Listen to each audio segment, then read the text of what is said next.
ઈષ્ટદેવ પરમ કૃપાળુ ભગવાન સ્વામિનારાયણ તેમજ શિક્ષાપત્રી દ્વિશતાબ્દી મહોત્સવ અને સદગુરુ વંદના મહોત્સવ અંતર્ગત વ્યાસાસન ઉપર આપણને સૌ કોઈને દિવ્ય કથાનું રસપાન કરાવતા એવા પૂજ્ય વક્તા મહોદય શાસ્ત્રી સ્વામી શ્રી હરિપ્રસાદ દાસજી સ્વામીજી, પૂજ્ય ગુરુતુલ્ય પુરાણી સ્વામીજી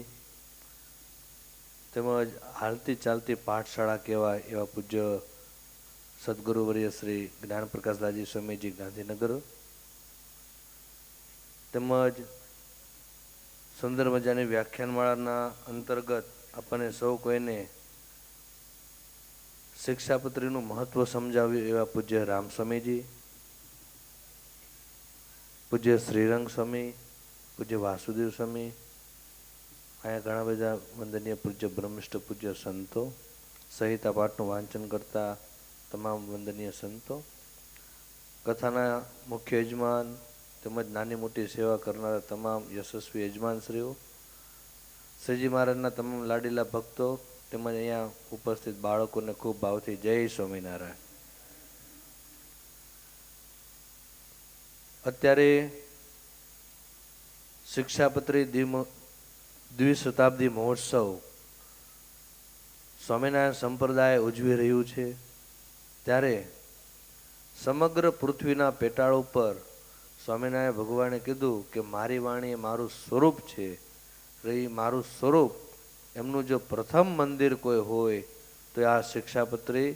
મંદિર પૂજ્ય ગુરુનો સંકલ્પ આપણે બધાએ અહીંયા મૂર્તિમંત દર્શન કરી શકીએ છીએ.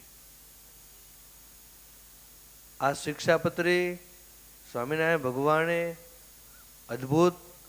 આ માનવ જીવનને કેવી રીતના મહામાનવ તરફ લઈ જાય અને કેવી રીતના બનાવવું એની માટેનો અદ્ભુત ગ્રંથ છે.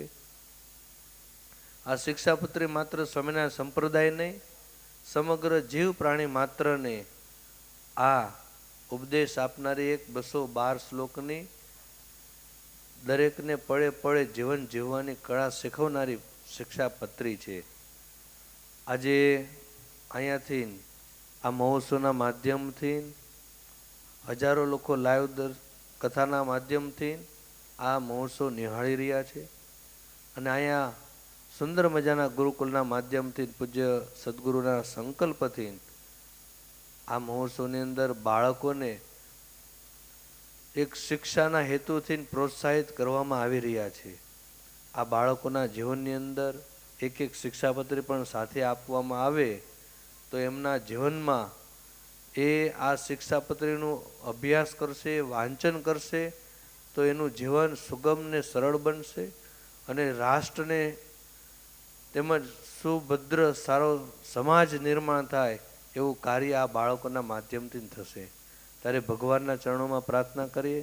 આ સદગુરુ વંદના મહોત્સવ અને આ શિક્ષાપત્રી દ્વિશતાબ્દી મહોત્સવ પૂજ્ય ગુરુજી જે ઉજવી રહ્યા છે એ આપણા સૌ કોઈના કલ્યાણના માટે ઉજવી રહ્યા છે. માટે આપણે બધાએ આમાંથીને એક જીવનની અંદર એક શીખ લઈએ અને આપણે બધાએ આપણા ગુરુજનોનો રાજીપો મેળવતા રહીએ. એટલી વાત કરી મારી વાણીને વિરમા. જય સ્વામિનારાયણ.